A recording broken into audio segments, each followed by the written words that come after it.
Hello guys, कैसे हैं आप लोग। आशा अच्छे होंगे। आप सब लोगों का एक बार फिर से आपके अपने ऑनलाइन प्लेटफॉर्म प्रयाग एकेडमी में बहुत बहुत स्वागत है। आज हम लोग आप लोगों के साथ उपस्थित हुए हैं यूपेड ट्रिपल एस सी यानी कि उत्तर प्रदेश अधीनस्थ सेवा चयन आयोग द्वारा जारी की गई पेट यानी कि प्रारंभिक अर्हता परीक्षा प्रीलिमिनरी एलिजिबिलिटी टेस्ट 2025 के सिलेबस पर बात करने के लिए उपस्थित हुए हैं। कुछ ऐसे बच्चे हैं जो कि पहले से भी पेट का दे चुके हैं, पेट के विषय में जानते हैं, और कुछ ज़्यादातर बच्चे ऐसे होंगे जो कि इसके विषय में नहीं जानते होंगे। तो अब तक इसकी जो लास्ट डेट है वो समाप्त हो चुकी है। 24/6 थी इसकी लास्ट डेट।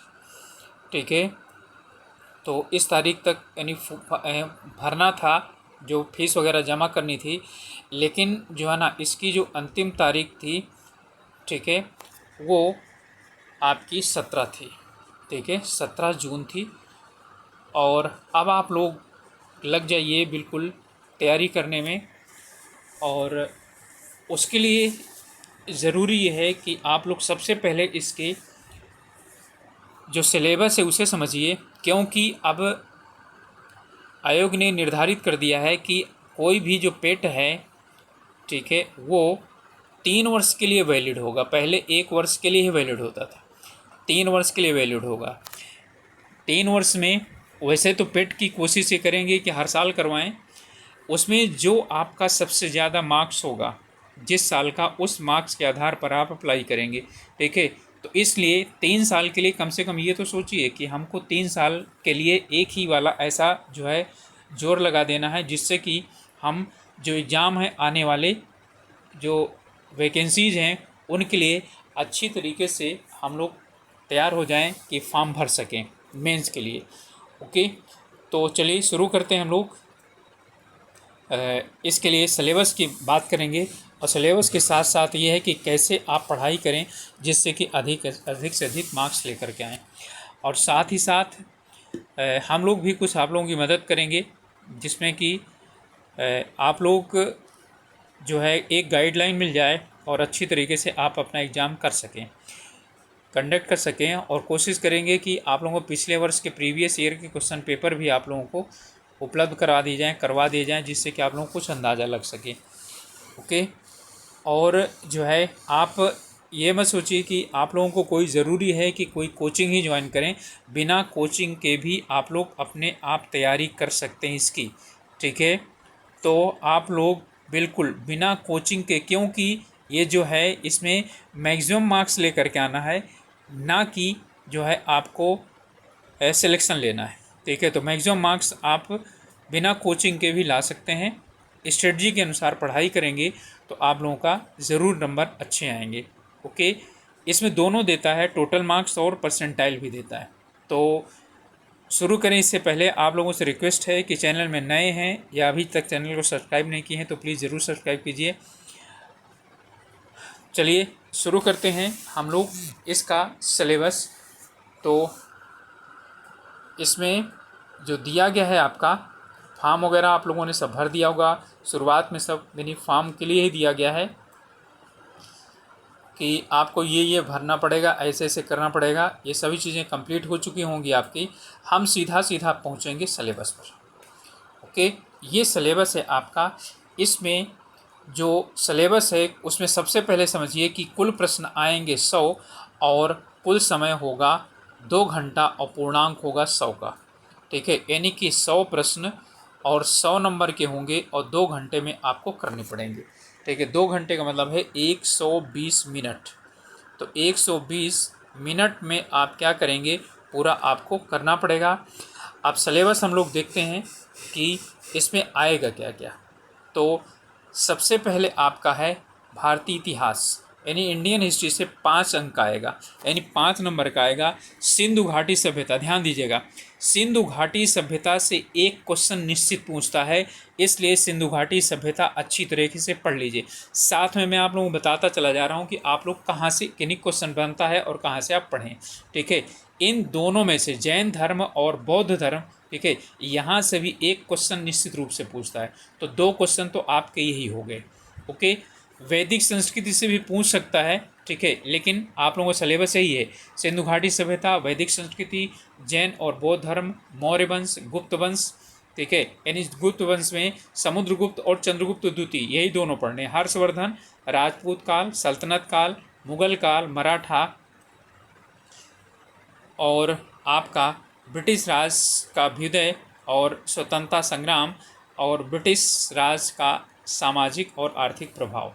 ओके, तो अब यहाँ से आप लोग देख लीजिए कि इसमें 5 क्वेश्चन आपके कहाँ कहाँ से आते हैं, लेकिन इन्हें अच्छी तरह से पढ़ना है। सिंधु घाटी सभ्यता से एक प्रश्न, ठीक है, धर्म से एक प्रश्न आपका निश्चित रूप से आ जाता है, ठीक है, और यहाँ पर अशोक और गुप्त वंश से, ठीक है, तो यहाँ से इनमें से आपके एक प्रश्न यहाँ से आ जाता है। ओके, एक प्रश्न आपका सल्तनत काल से आ जाएगा और फिर एक प्रश्न आपके बाकी शेष में से आता है। ओके, इसका मतलब है इसमें सबसे ज़्यादा जो इम्पोर्टेंट है वो है सिंधु घाटी सभ्यता और जैन धर्म और बौद्ध धर्म। ओके, और लेकिन इनके हल्के से क्वेश्चन मत लीजिएगा, 2023 में पूछा था, ठीक है, कि जैन धर्म की जो पुस्तकें लिखी गई हैं उनमें से एक प्रति कहाँ पर संरक्षित है, तो ये चीज़ें ध्यान रखना है। ओके, इसके बाद तो ये आपके क्या हो गए, 5 क्वेश्चन हो गए, तो 5 प्रश्न आपके यहाँ से आएंगे। इसके बाद आपका 3 साल में जो पूछा गया है क्वेश्चन उसी के अनुसार मैं बता रहा हूँ। और जो है यानी कि कई बार ऐसा होता है कि एक क्वेश्चन को कई इसके साथ मिला दे, मैच करवाने दे देता है, जब मैच करवाने को दे देगा, ठीक है, जैसे वेनसांग है, ठीक है, इत्सिंग है, ये किनके शासनकाल में आई, इसी तरह से आने वाले यात्री तो सभी जो हैं क्या हो जाते हैं, एक साथ जो है उसमें आ जाते हैं। अब इसके बाद 5 नंबर के आपके क्या आएंगे, 5 क्वेश्चन 5 नंबर के, ठीक है, राष्ट्रीय आंदोलन से आएंगे, ठीक है, स्वाधीनता आंदोलन का प्रारंभिक वर्ष, स्वदेशी सविनय अवज्ञा आंदोलन महात्मा गांधी के और अन्य नेताओं की भूमिका, क्रांतिकारी आंदोलन और उग्र राष्ट्रवाद, विधायी संशोधन और ब्रिटिश इंडिया एक्ट 1935, भारत छोड़ो आंदोलन, आज़ाद हिंद फौज और नेताजी सुभाष चंद्र बोस, ठीक है। अब यहाँ पर आप लोग देखें तो 1 2 3 4 5, अब 5 है तो 5 में से एक एक क्वेश्चन क्या हो जाएगा, सब में से आ जाएगा, ठीक है। तो यहाँ पर क्या हो जाएगा, एक प्रश्न यहाँ से, एक प्रश्न यहाँ से, एक यहाँ से, एक यहाँ से और एक यहाँ से। आपको जो है 1935 का सिर्फ अधिनियम पढ़ना है, ठीक है, ना कि सभी अधिनियम पढ़ने हैं। ओके, तो ये आपका यानी कि भारतीय राष्ट्रीय आंदोलन से हो गया। ओके, चलिए इसके बाद आता है भूगोल, ठीक है, और भूगोल में दोनों आएगा, भारत एवं विश्व का भूगोल, ठीक है, यहाँ से भी आपके 5 नंबर के क्वेश्चन आएंगे। ओके, तो इतिहास से आपके 10 नंबर के क्वेश्चन हो गए, क्लियर। अब जो है आपका यहाँ आएगा दोनों में से, भारत और यानी विश्व के भूगोल से, भौतिक भूगोल में से नदियाँ और जो है ना, नदियाँ और नदी घाटियाँ, भू जल संसाधन, पर्वत पहाड़ियाँ, हिमनद, मरुस्थल और शुष्क क्षेत्र, वन और खनिज, विशेषकर भारत के। ओके, इस बात है भारत एवं विश्व का राजनीतिक भूगोल, इसके बाद है वायुमंडल यानी जलवायु और मौसम, टाइम जोन और जनसांख्यिकी यानी प्रवास। ओके, तो अब यहाँ से आपका ये है कि यहाँ से आपका ये पूरा का पूरा जितना है इनमें से आपका 2 नंबर मिल जाता है, ठीक है, 2 नंबर के क्वेश्चन यहाँ से आ जाते हैं। नदियाँ, पर्वत, पहाड़, झाली यानी कि मरुस्थल, शुष्क क्षेत्र और वन वगैरह से क्वेश्चन पूछ लिया जाता है कि यानी खनिज संसाधन से भी ये कहाँ कहाँ यानी कि पाए जाते हैं, तो ज़्यादातर इनमें से मैच करने के लिए क्वेश्चन आते हैं। ओके, या खाड़ी वगैरह पूछता है तो सीधा पूछता है ये खाड़ी कहाँ पर है। अगला है आपका, इनमें से आपका भारत का और विश्व का राजनीतिक भूगोल है, ठीक है, तो यहाँ से और आपका एक प्रश्न हो जाता है, इन दोनों से आपके क्या हो जाते हैं, 2 प्रश्न बनते हैं जनरली, ठीक है। जनसंख्या के आधार पर क्या करता है, कभी कभी क्वेश्चन पूछ लेता है, कभी जलवायु पूछ लेता है, कभी टाइम जोन पर तो अभी तक क्वेश्चन पूछा नहीं है। ओके, तो 5 नंबर आपके यहाँ से हैं, तो आप लोग इनको इस तरह से पढ़ाई कीजिए। इसके बाद आपका आता है भारतीय अर्थव्यवस्था, इसमें 5 नंबर का यहाँ से भी आएगा, 1947 से 1991 तक का, योजना आयोग पंचवर्षीय योजनाएं 1 क्वेश्चन, ठीक है, मिश्रित अर्थव्यवस्था, विकास और निजी सार्वजनिक क्षेत्र, हरित क्रांति, दुग्ध विकास, ऑपरेशन फ्लड और बैंकों का राष्ट्रीयकरण। ठीक है, तो हरित क्रांति और ऑपरेशन फ्लड से यहाँ से भी आपका एक प्रश्न बनता है। ठीक है, एक प्रश्न यहाँ से बनता है आर्थिक सुधारों से, 1991 का आर्थिक सुधार, यहाँ से एक प्रश्न बनता है। आपके 3 प्रश्न हो गए। ठीक है, यहाँ से आपके 2 प्रश्न बनते हैं। ठीक है, वर्ष 2014 के पश्चात कृषि सुधार, ढांचागत सुधार, श्रम सुधार, आर्थिक सुधार और जीएसटी। ठीक है, तो आप एक क्वेश्चन जो जीएसटी से ले लीजिए। ओके, तो ये आपके 5 नंबर जो है ना, यानी कि इन्हें हो सकते हैं। इसके बाद आपका इसमें भारतीय संविधान एवं लोक प्रशासन, भारतीय संविधान एवं लोक प्रशासन, इसमें है आपके 5 क्वेश्चन आते हैं और वो 5 नंबर के होते हैं। ठीक है, तो भारतीय संविधान में आपका आता है भारतीय संविधान की प्रमुख विशेषताएं, राज्य नीति निरक्षक तत्व, मौलिक अधिकार और कर्तव्य, संसदीय प्रणाली, संघीय प्रणाली एवं संघ केंद्र शासित प्रदेश और न्यायिक ढांचा, सर्वोच्च न्यायालय और उच्च न्यायालय। ठीक है, देखिए संविधान की विशेषता से एक प्रश्न। ठीक है, राज्य के नीति निरक्षक सिद्धांत और मौलिक अधिकार, मौलिक कर्तव्य से एक प्रश्न। ज़्यादातर इन्होंने मौलिक कर्तव्य से प्रश्न पूछा है। ठीक है, संसदीय प्रणाली, यहाँ से भी आपका क्या है, एक प्रश्न पूछा जाएगा। ओके, अब इसके बाद आपका आता है जिला प्रशासन, स्थानीय निकाय, स्थानीय निकाय से एक प्रश्न हो गया। अब यहाँ से कुल मिलाकर के एक प्रश्न आपका रह गया, वो कहीं से भी पूछ सकता है। ओके, तो यहाँ पर आपके 1 2 3 4 और ये 5 हो गए, 1 2 3 4 5। अच्छा, तो यहाँ से भी आपका संसदीय से यानी कि एक प्रश्न हो गया। ठीक है, यहाँ से एक प्रश्न हो गया, यहाँ से 2 प्रश्न। ओके, तो 1 2 3 4 और कितने हो गए, 5 प्रश्न हो गए। ठीक है, क्लियर हुआ? तो यहाँ से आपका, ठीक है, एक प्रश्न होगा।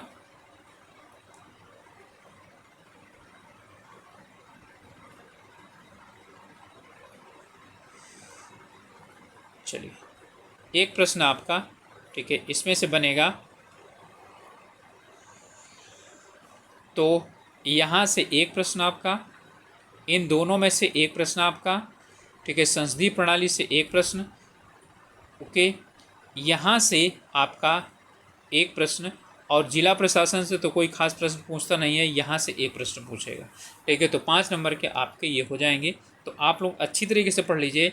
स्थानीय निकाय जरूर पढ़ लीजिए, एक क्वेश्चन निश्चित आएगा। प्रमुख विशेषताएं पढ़िए, ये जरूर आएगा।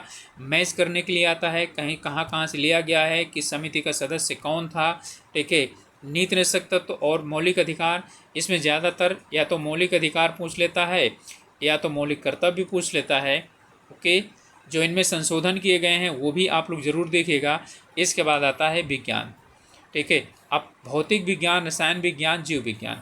ठीक है, अब आपके जो यहाँ से लगभग 3 प्रश्न तो यानी कि जीव विज्ञान से आता है, और एक प्रश्न आपका रसायन विज्ञान से हो भी सकता है, और 1 या 2 प्रश्न भौतिक विज्ञान से। 5 अंक के क्या होते हैं, यहाँ से प्रश्न होते हैं।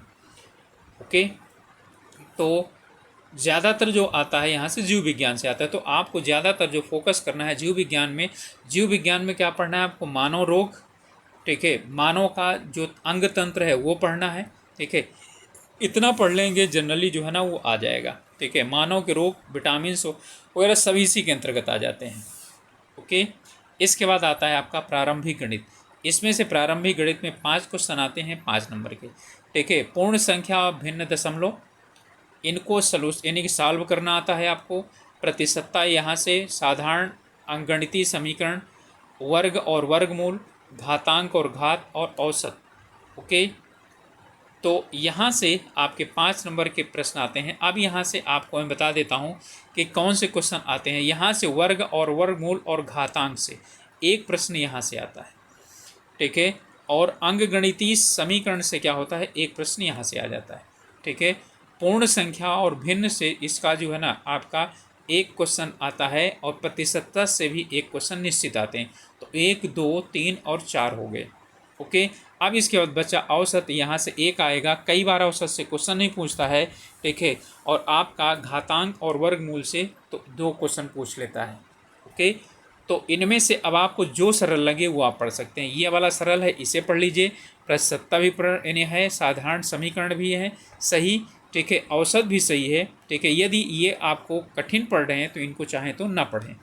ओके, ज़्यादातर यहाँ पर इस तरह वाले जो क्वेश्चन हैं वो पूछे जाते हैं। एक क्वेश्चन निश्चित रूप से पूछा जाता है, जैसे यहाँ पर 5 और प्लस 4 अंडर रूट, ठीक है, 5, इसकी वैल्यू क्या होगी।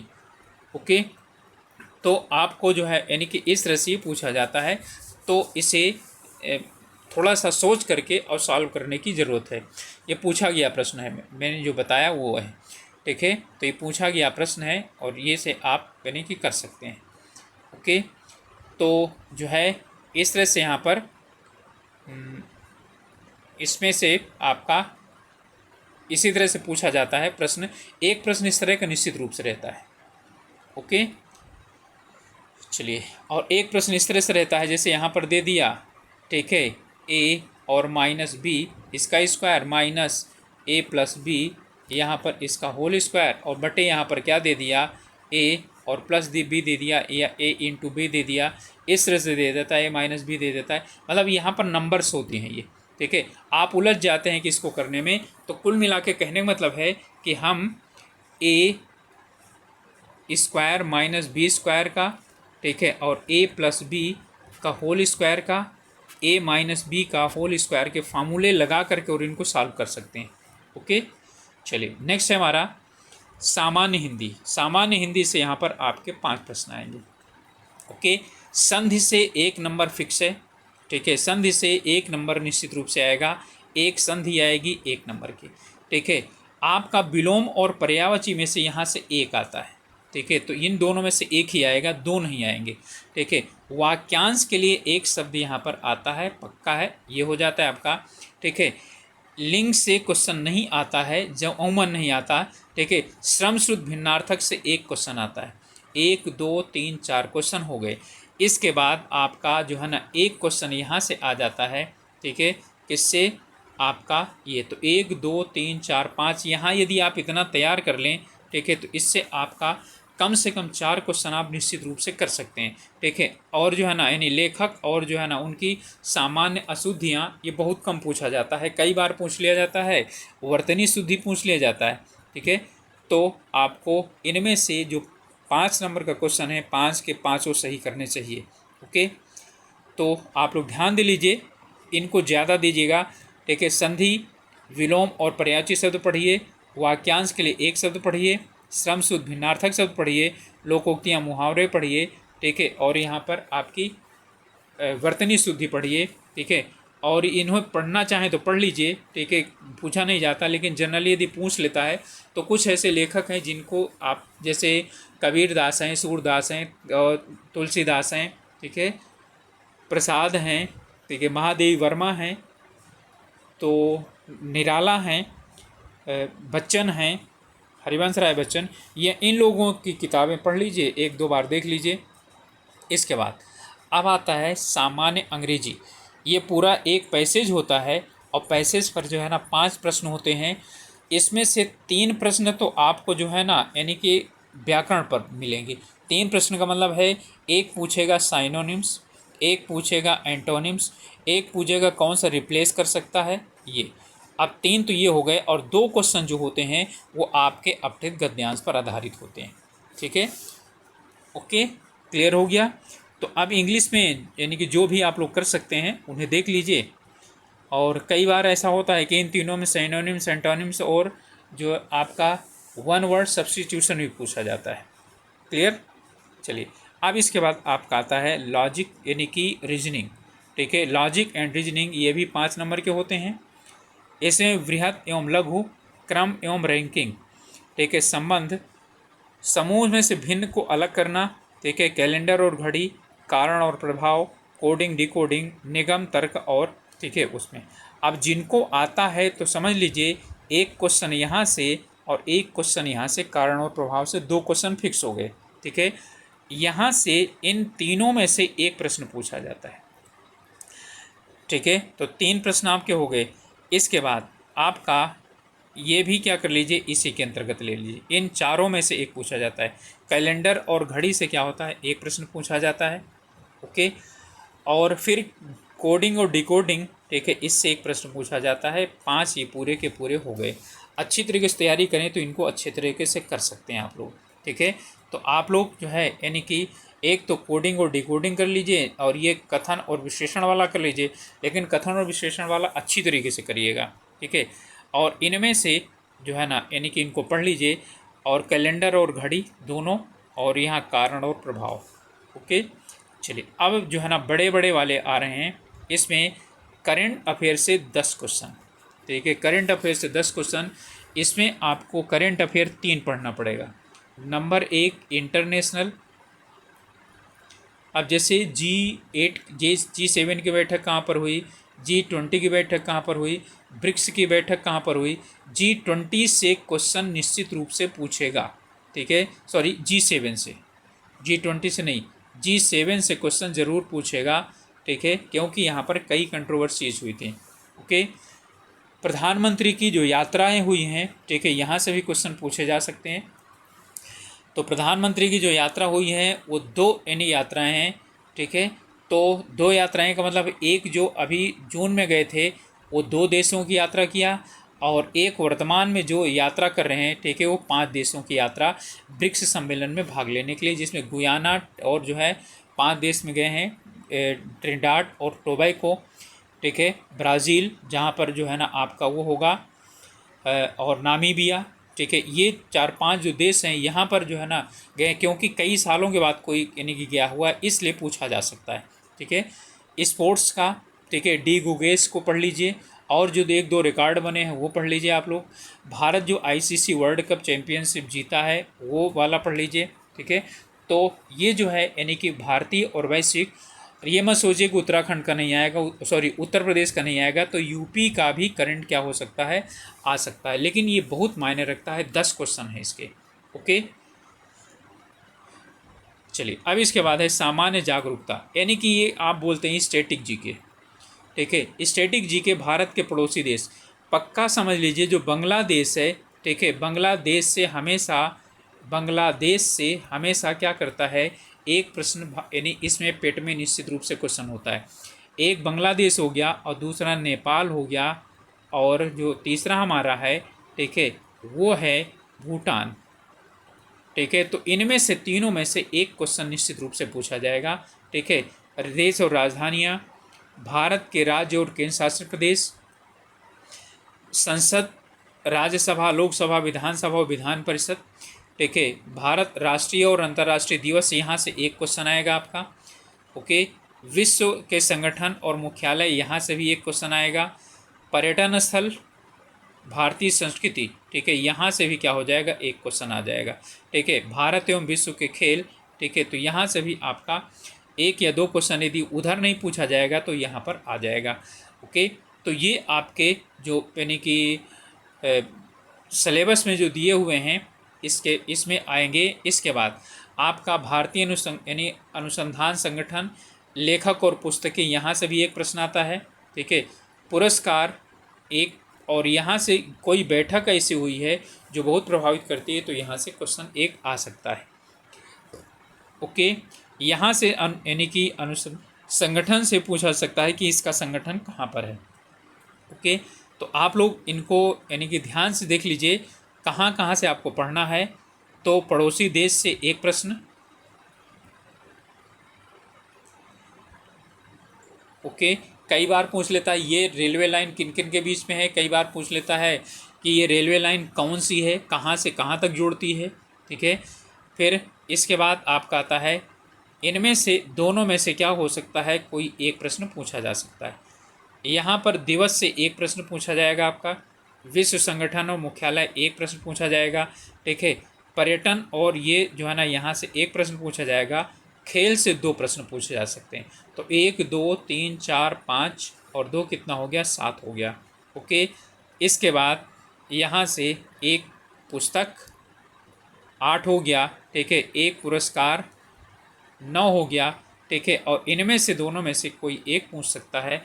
ठीक है, तो आप लोग इस तरह से तैयारी कीजिए। इसके बाद है अपठित गद्यांश। अपठित गद्यांश हिंदी के 2 होंगे। ठीक है, और हर एक में 5-5 प्रश्न होंगे, 10 नंबर का होगा। और इसमें आपको गद्यांश में जो कुछ भी लिखा है उसी के आधार पर प्रश्न पूछे जाएंगे।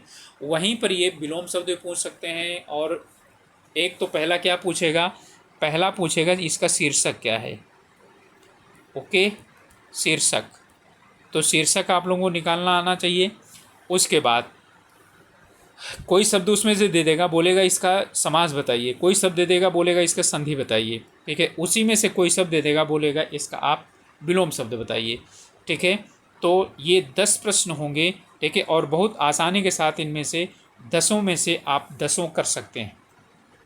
ओके, अब इसके बाद आपका आता है ग्राफ संबंधी, ठीक है। 2 ग्राफ होंगे और ये 10 नंबर के होंगे, ठीक है। तो आपको ग्राफ बनाएंगे, ग्राफ जो दिया जाएगा, ठीक है। और उस ग्राफ के आधार पर आपको जो क्वेश्चन दिए जाएंगे उन क्वेश्चंस को सॉल्व करना पड़ेगा, ठीक है। तो ग्राफ के आधार पर, ठीक है, 2 ग्राफ होंगे और 5-5 नंबर के होंगे। इसमें बहुत अधिक मेहनत की ज़रूरत है, ठीक है, क्योंकि बहुत लेंदी होता है, ध्यान रखिएगा, बहुत लेंदी होता है। और आयोग इस तरह का देता है जिससे कि यानी कि बच्चों का दिमाग घूम जाता है। ओके, तो ये 5-5 नंबर के होंगे 2। इसके बाद 2 तालिकाएं होती हैं, यानी कि टेबुलेशन होते हैं, वहाँ पर दिया जाता है। ये भी समझ में नहीं आता है कई बार, इतनी लेंदी होती है, कैलकुलेशन बहुत ज़्यादा होता है। 5-5 दे देंगे, बोलेंगे इसका एवरेज का, इसका एवरेज के साथ कितना होगा, ठीक है। 5 यानी 5 तालिका दे देंगे, ABCDE 5 कंपनियां हैं, वो इस साल यानी 5 सालों में अलग अलग इतने जो है ना वाहन बनाती हैं, इतने बेचती हैं, इतने में जो है ना यानी कि उसके बाद उनमें एवरेज जो है पूछ लेता है। तो इसलिए इसमें दोनों में, इसमें और इसमें अच्छी मेहनत की आवश्यकता है और अच्छी मेहनत का परिणाम भी होगा 20 नंबर।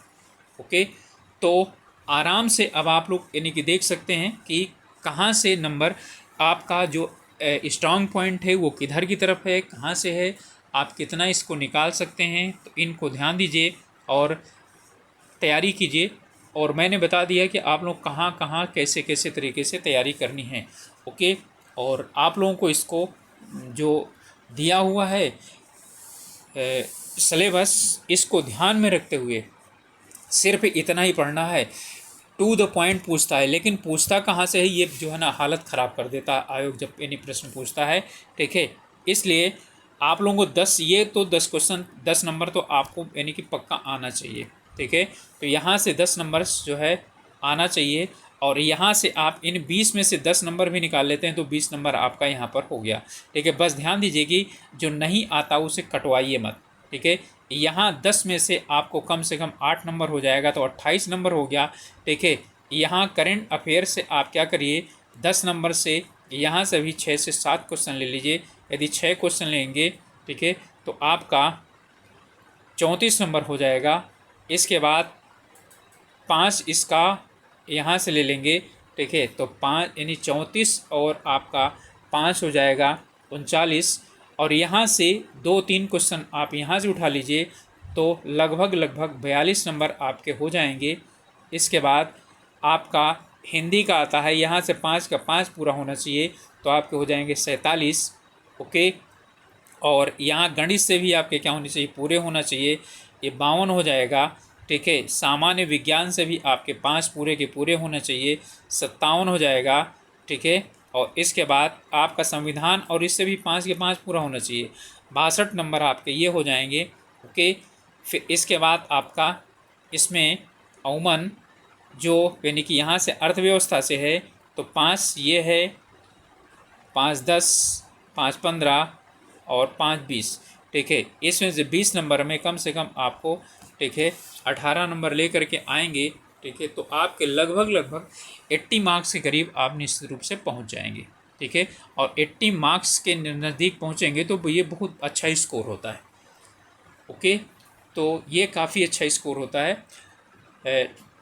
2021 में जो पेट हुआ था उसमें बहुत से बच्चों को 80+ आए थे, 85, 86, 89, ठीक है, इतने मार्क्स आए थे। ऐसा मत सोचे कि नहीं आएंगे, ठीक है, तो आ सकते हैं। ओके, 23 में, ठीक है, काफ़ी ज़्यादा कम हो गया था। कारण क्या चीज़ था कि उसका पेपर बहुत हार्ड बनाया था, 23 का पेपर बहुत हार्ड बनाया था, ठीक है। वैसे इस बार जो है पेपर बनने की, इजी पेपर बनने की, इजी टू मॉडरेट, ज़्यादा हार्ड नहीं होगा, 23 की जगह तरह हार्ड नहीं होगा, आशा ही पाई जाती है। ओके, तो आप लोग तैयारी कीजिए, जैसा जैसा बताया गया है उसके अनुसार आप लोग तैयारी कीजिए, और हम लोग जो भी कुछ होगा वो आप लोगों से मदद यानी कि करेंगे आप लोगों की। ओके, तो यदि बोलेंगे तो कुछ टॉपिक पर डिस्कशन भी कर लिया जाएगा, और बोलेंगे तो एमसीक्यू सिर्फ करवा दिया जाएगा, तो एमसीक्यू तो करवाया ही जाएगा। लेकिन यदि आप लोगों को कुछ टॉपिक नहीं आएंगे तो उन टॉपिक को जो है कवर करवाया जाएगा। ओके, तो समाप्त करें इससे पहले आप लोगों से रिक्वेस्ट है कि आप लोग चैनल में नए हैं या अभी तक चैनल को सब्सक्राइब नहीं किया है तो प्लीज़ ज़रूर सब्सक्राइब कीजिए, अपने ग्रुप्स में शेयर भी कर सकते हैं, और यदि हमारा इन्फॉर्मेशन यदि आप लोगों को अच्छा लग रहा है तो आप लाइक भी कर सकते हैं, नहीं अच्छा लग रहा है तो डिसलाइक भी कर सकते हैं, और कमेंट में बता भी सकते हैं कि हम लोग क्या और सुधार करें। ओके, तो मिलते हैं अगले वीडियो में, तब तक के लिए ऑल द बेस्ट।